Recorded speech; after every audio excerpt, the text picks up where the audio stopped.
Hello, my dear friends. We come in the presence of Lord today, and today we will be reading the Bible, Old Testament, Book 3, Leviticus, chapter 25. The Sabbath year. The Lord said to Moses at Mount Sinai, "Speak to the Israelites and say to them, when you enter the land I am going to give you, the land itself must observe a Sabbath to the Lord. For 6 years sow your fields, and for 6 years prune your vineyards and gather their crops. But in the 7th year the land is to have a year of a Sabbath rest, a Sabbath to the Lord. Do not sow your fields or prune your vineyards. Do not reap that grows of itself or harvest the grapes of your untended vines. The land is to have a year of rest. Whatever the land yields during the Sabbath year will be food for you, for yourself, your male and female servants, and the hired worker and temporary resident who live among you, as well as for our livestock and the wild animals in the land. Whatever the land produces may be eaten." The year of Jubilee. Count 7 Sabbath years, 7 times 7 years, so that the 7 Sabbath years amount to a period of 49 years. Then have the trumpet sounded everywhere on the 10th day of the 7th month. On the day of atonement sound the trumpet throughout your land. Consecrate the 5th year and proclaim liberty throughout the land to all its inhabitants. It shall be a jubilee for you. Each of you is to return to your family property and to your own clan. The 5th year shall be a jubilee for you. Do not sow and do not reap what grows of itself or harvest the untended vines. For it is a jubilee, and it is to be holy for you. Eat only what is taken directly from the fields. In this year of Jubilee, everyone is to return to their own property. If you sell land to any of your own people or buy land from them, do not take advantage of each other. You are to buy from your own people on the basis of the number of years since the Jubilee, and they are to sell to you on the basis of the number of years left for harvesting crops.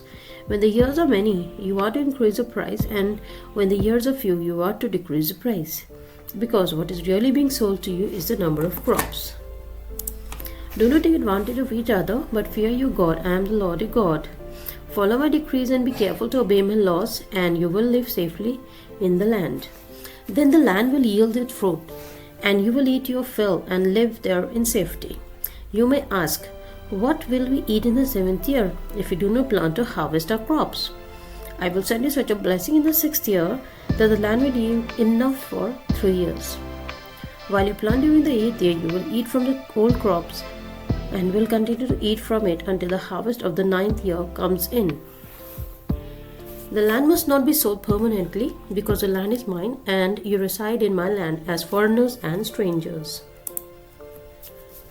Throughout the land that you hold as a possession, you must provide for the redemption of the land. If one of your fellow Israelites becomes poor and sells some of their property, their nearest relative is to come and redeem what they have sold.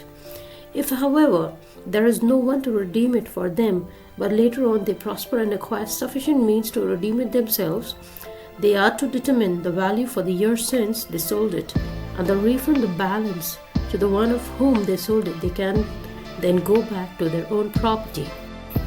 But if they do not acquire the means to repay, what was sold will remain in the possession of the buyer until the year of Jubilee. It will be returned in the Jubilee, and they can go back to their property. Anyone who sells a house in a walled city retains the right of redemption a full year after its sale. During that time, the seller may redeem it. If it is not redeemed before a full year has passed, the house in the walled city shall belong permanently to the buyer and the buyer's descendants. It is not to be returned in the Jubilee. But houses and villages without walls around them are to be considered as belonging to the open country. They can be redeemed, and they are to be returned in the Jubilee. The Levites always have the right to redeem their houses in the Levitical towns which they possess. So the property of the Levites is redeemable, that is, a household in any town they hold, and is to be returned in the Jubilee, because the houses in the town of the Levites are their property among the Israelites. But the pasture land belonging to the towns must not be sold. It is their permanent possession. If any of your fellow Israelites become poor and are unable to support themselves among you, help them as you would a foreigner and a stranger, so they can continue to live among you. Do not take interest or any profit from them, but fear your God so that they may continue to live among you. You must not lend them money at interest or sell them food at a profit. I am the Lord your God, who brought you out of Egypt to give you the land of Canaan and to be your God. If any of your fellow Israelites become poor and sell themselves to you, do not make them work as slaves. They are to be treated as hired workers or temporary residents among you. They are to work for you until the year of Jubilee. Then they and their children are to be released, and they will go back to their own clans and to the property of their ancestors. Because the Israelites are my servants, whom I brought out of Egypt, they must not be sold as slaves. Do not rule over them ruthlessly, but fear your God. Your male and female slaves are to come from the nations around you. From them you may buy slaves. You may also buy some of the temporary residents living among you and members of their clans born in your country, and they will become your property. You can bequeath them to your children as inherited property and make them slaves for life, but you must not rule over your fellow Israelites ruthlessly. If a foreigner residing among you becomes rich, and any of your fellow Israelites become poor, and sell themselves to the foreigner and to a member of the foreigner's clan, they retain the right of redemption after they have sold themselves. One of their relatives may redeem them. An uncle or a cousin or any blood relative in the clan will redeem them, or if they prosper, they may redeem themselves. They and their buyer are to count the time from the year they sold themselves up to the year of the Jubilee. The price of their release to be based on the rate paid to a hired worker for that number of years. If many years remain, they must pay for their redemption a larger share of the price paid for them.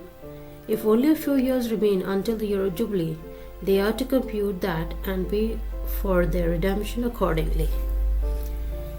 They are to be treated as workers hired from year to year. You must see to it that those to whom they owe service do not rule over them ruthlessly. Even if someone is to redeem in any of these ways, they and their children are to be released in the year of Jubilee, for the Israelites belong to me as servants. They are my servants whom I brought out of Egypt. I am the Lord your God.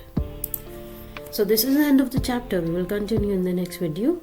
In the name of the Father, Son, and the Holy Spirit, God bless you all. Kindly like, share, and subscribe with your near and dear ones. Press the bell icon so that you may get notification of the next chapter that is uploaded. To listen to the other chapters of the Old Testament of Bible, you can visit my YouTube channel, that is Bible Reading @ Unity. Happy listening to the Bible. Take care. Bye-bye.